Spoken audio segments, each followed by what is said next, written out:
Salamlayıram hər birinizi yeni mövzu izahatından. Bugün sizinlə biz Azərbaycan Cəlalilərin və Teymurilərin dövründə mövzusundan danışacağıq. Elə isə başlayaq. 1340-cı il. Yeni bir dövlət yaranır, Cəlalilər dövləti. Cəlalilər dövləti İraq ərazisində yaranıb və paytaxtı Bağdad şəhəri olub. Qurucusu isə Böyük Həsəndir. Deməli, ilk dövlət Cəlali dövləti 1340-da yaranıb, qurucusu Böyük Həsən, paytaxtı isə Bağdad şəhəri oldu. 1354-cü il hakimiyyətə onun oğlu Şeyx Üveys keçir. Şeyx Üveysin hakimiyyət dövründə nələr baş verir? Şeyx Üveys Azərbaycana ilk dəfə yürüş edir. Cəlali hökmdarı olan Şeyx Üveys 1359-cu ildə gəlir və Azərbaycanı ələ keçirir. Təbriz şəhərini tutmaqla birlikdə Cənubi Azərbaycanı Cəlali dövlətinin tərkibinə qatır və 1367-ci ildə Şirvanşahlar dövlətinin üzərinə gedərək Şamaxını tutur və beləliklə bütün Azərbaycan Cəlali dövlətinin tərkibinə qatılır. Danışdıq Cəlalilərin ikinci hökmdarından, söhbət kimdən getdi? Şeyx Üveysdən. 1359 Cənubi Azərbaycan Təbriz tutulur. 1367-də Şirvanşahlar dövlətinin tabe olunması ilə birlikdə bütün Azərbaycan Cəlalilərin hakimiyyəti altına keçir. Şeyx Üveysin gördüyü fəaliyyətlər. Şeyx Üveys ümumiyyətlə abadlıq işləri görübdür. Bütün suvarma sistemlərini bərpa edibdir və onun apardığı bir sıra islahatlar var dövləti möhkəmləndirməkdən ötəri. Və onun apardığı islahatların nəticəsində Cəlali dövlətinin mərkəzi hakimiyyəti gücləndirilir və bundan başqa həm iqtisadi həyatda, həm mədəni həyatda böyük irəliləyişlər əldə olunur. Cəlali hökmdarı olan Şeyx Üveys Təbriz şəhərində bir saray, dövlətxana sarayında inşa elətdirir və bu da Cəlalilərin dövləti idarə elədikləri saraydır. Beləliklə, Şeyx Üveysin dövründə yekunlaşdırıq 1374-cü ilə və hakimiyyəti indi isə gətirək kimi sonuncu Cəlali hökmdarı olan Sultan Əhməd. 1382-ci ildə Sultan Əhməd gəlir. Sultan Əhməddən öncə Şeyx Üveys ki başını yerə qoyur, onun ölümü ilə birlikdə bütün Azərbaycanda və həmçinin Cəlali dövlətinin tərkibində feodal hakimlər, feodal əyanlar arasında hakimiyyət uğrunda mübarizə başlayır. Və Sultan Əhmədin dövrü bunun bir sübutudur. Çünki Sultan Əhməd hakimiyyətini möhkəmləndirə bilmir və ardıcıllıqla baş verən feodal əyanların üsyanları ilə qabaq-qabağa gəlir. Və vəziyyət o yerə gəlib çatır ki, 1410-cu ildə Sultan Əhməd hakimiyyətdən devrilir, Qara Yusif onu öldürür və beləliklə 1410-cu ildə Azərbaycanda mövcud olmuş dövlətimiz olan Cəlali dövlətinin varlığına son qoyulur. Cəlali dövlətinin paytaxtı yeri gəlmişkən bunu da vurğulayaq. Birinci paytaxt Bağdad şəhəri olub. Şeyx Üveys 1359-da Təbrizi tutan zaman paytaxtı Təbriz şəhərinə köçürülmüşdü. Beləliklə, Cəlali dövlətini yekunlaşdırdıq. Keçid edək Əmir Teymur. Başlayaq. 1385-ci il ilk bir hadisə ilə başlayaq. Azərbaycana Qızıl Ordunun sonuncu hücumu Toxtamış xan.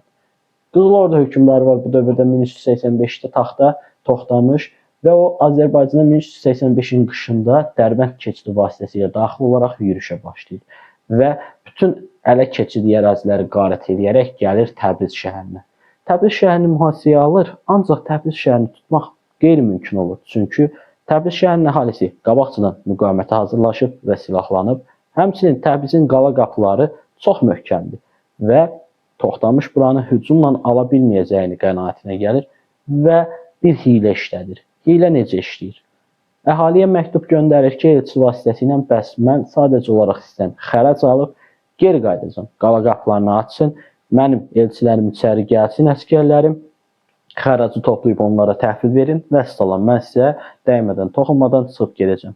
Xalq buna inanır və silahı yerə qoyaraq xəracı toplayır. Xəracı topladıqdan sonra isə qapıları açır və qapıların açılması ilə birlikdə Toxtamışın ordusu Təbrizə daxil olur.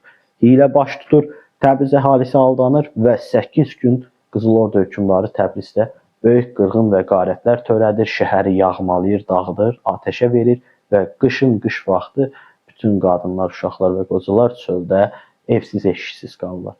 Daha sonra Qızıl Ordu hökmdarı Toxtamış ordusunu iki istiqamətdə, bir hissəsini Naxçıvan Mərəndi istiqamətinə, digər hissəsini isə hər yolu ilə Qarabağa yollayır və buralarda da bir sıra belə deyək ki, qarətlər törədir.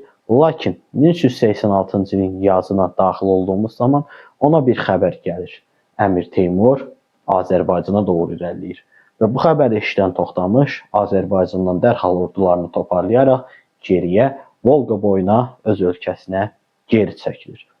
Ümumiləşdirsək, keçmiş mövzularda danışdığımız kimi Qızıl Ordu ilə Hülakülər arasında ardıcıl müharibələr baş vermiş və indi Qızıl Ordunun 4 yürüşünü biz yenidən yadımıza salaq.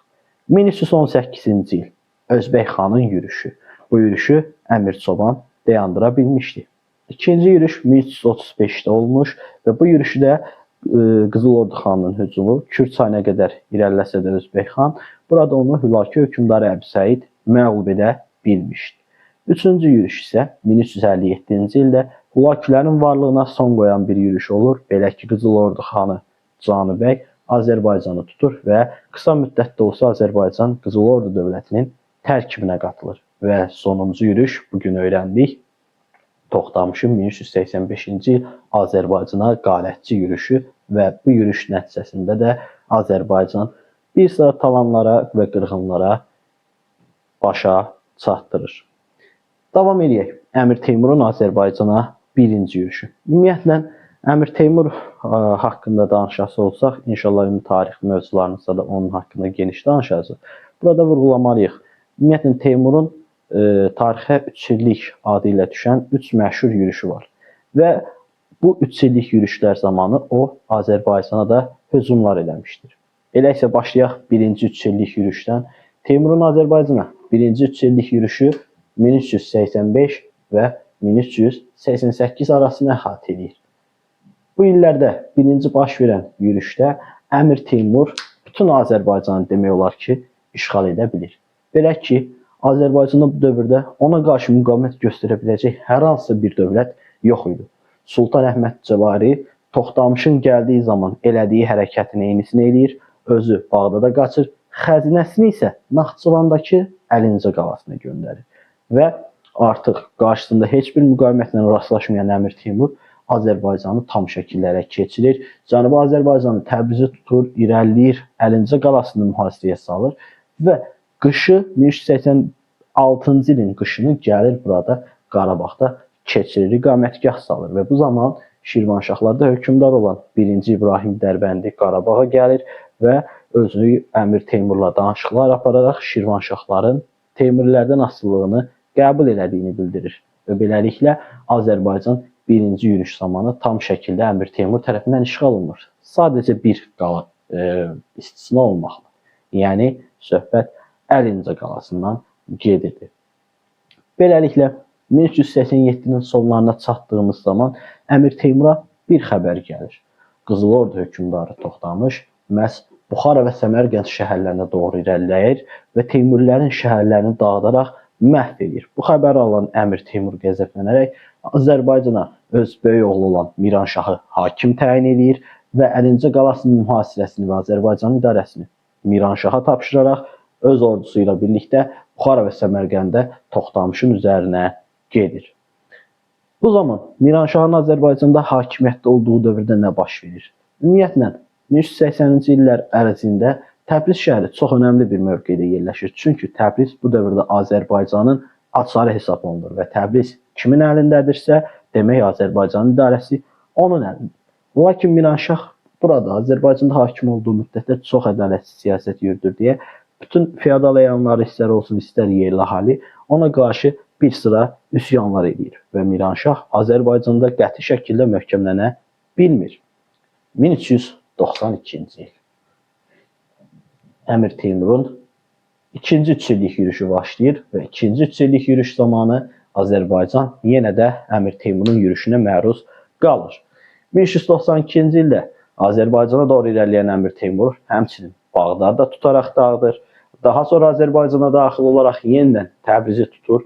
Bütün Azərbaycanı Şəki hakimliyi olsun, həmçinin belə deyək biz burada Gürcüstan olsun, bu əraziləri zəbt edərək özünə tabe edir. Yenə Əlincə qalası istisna olmaqla bütün Azərbaycan Teymurilər tərəfindən ələ keçirilir. Və ikinci yürüşün sonunda Əmir Teymur qərar alır ki, Qızıl Ordu dövlətinin üzərinə hücum eləsin. Burada bir diqqət yetirək bir məsələyə, söhbəti nədən açaq? Toxtamışla Əmir Teymur arasındakı mübarizənin səbəbindən.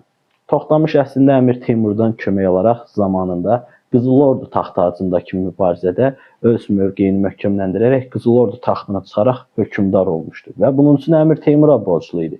Lakin daha sonra Toxtamış Əmir Teymura xəyanət edir və onun ərazilərinə 1387-də Buxara və Səmərqənd şəhərlərinə hücum eləməklə Əmir Teymurun qəzəbinə düçar olur və Əmir Teymur Qızıl Ordu hökmdarı Toxtamışın yürüşlərinə bir yollıq son qoymaqdan ötəri 1395-də Azərbaycanın şimalında ordularını cəmləşdirir və 1-ci İbrahimin də, yəni Şirvanşahın hökmdarının köməyi ilə də birlikdə öz ordusu ilə Şimali Qafqaza yürüş edir.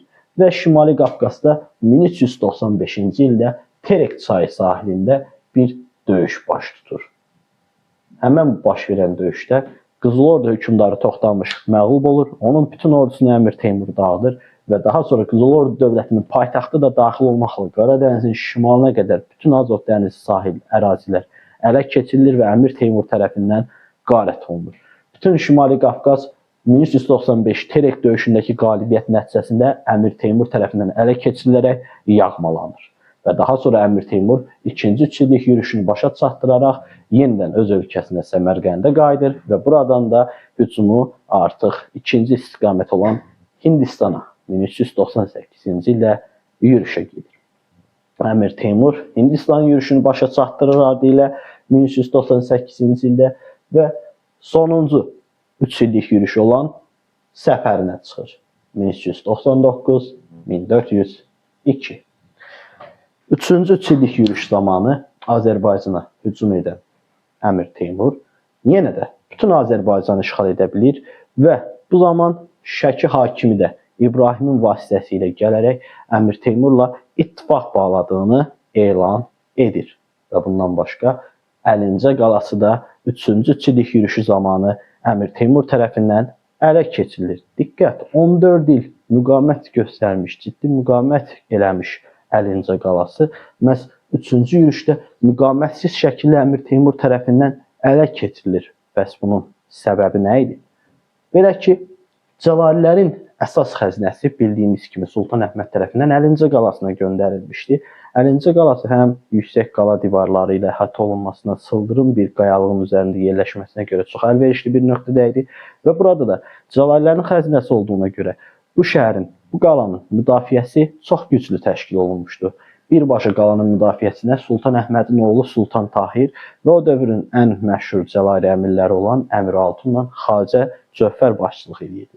Həmçinin Əlincə qalasının müdafiəsində Şəki hakimi Seyid Əli, Gürcüstan hökmdarı Şirvanşah İbrahim Dərbəndi və Hurufilik hərəkatının üzvləri də iştirak eləmiş və bu iştirakçılar bu ittifaq sayəsində 14 il bu qala Əmir Teymurun yürüşlərindən müdafiə olunmuş. Bəs necə oldu ki, müqavimətsiz şəkildə məhz 1400-də Əmir Teymur buranı işğal edə bildi? Səbəb müdafiəçilərin arasında, qala müdafiəçiləri arasında olan anlaşmazlıq və bir münaqişənin yaşanması olur. Həmən münaqişə nəticəsində Sultan Tahir xəzinəni götürərək gəlir Bağdada atasının yanına və digərləri də dağılır öz vilayətlərinə. Və beləliklə Əlincə qalası boşaldılır. Əmir Teymur isə boş qalmış qalaya gəlir, sonuncu kəz baxır, daha sonra Əlincə qalasının dağıdılmasını əmr edir. Beləliklə, 3-cü yürüş Azərbaycanın tam şəkildə Əmir Teymur tərəfindən işğalı ilə başa çatır. Şəki hakim olan Seyid Əlinin oğlu Seyid Əhməd Şirvanşah İbrahimin köməyi ilə Əmir Teymurdan asılılığı qəbul edir və beləliklə həm Şəki hakimliyi, həm Şirvanşahlar, həm bütün Azərbaycan 3-cü 3 illik yürüş zamanı tabe olunur Əmir Teymurun qüvvələrinə. Beləliklə 1405-ci ildə isə Əmir Teymur şərqə, Çinə doğru yeni bir səfərə yollanan zaman yolda, belə deyək, Otrar şəhərində artıq qozalığı onu üstələyir və aqibəti ölümlə nəticələnir. 1405 Əmir Teymurun ölümü ilə Azərbaycanda ümumiyyətlə Teymurlərin, belə deyək, mövcud olması üçün lazım ola biləcək hər hansısa bir ciddi bir qüvvə qalmır. Beləliklə biz sizə bugün danışdıq. Azərbaycan Cəlalilər dövləti və Azərbaycana Əmir Teymurun yürüşlərindən ümid edirəm sizin üçün çox belə deyək, anlaşıqlı oldu. Gələn dərs izahatlarımızda görüşənə qədər sağ olun, salamat qalın.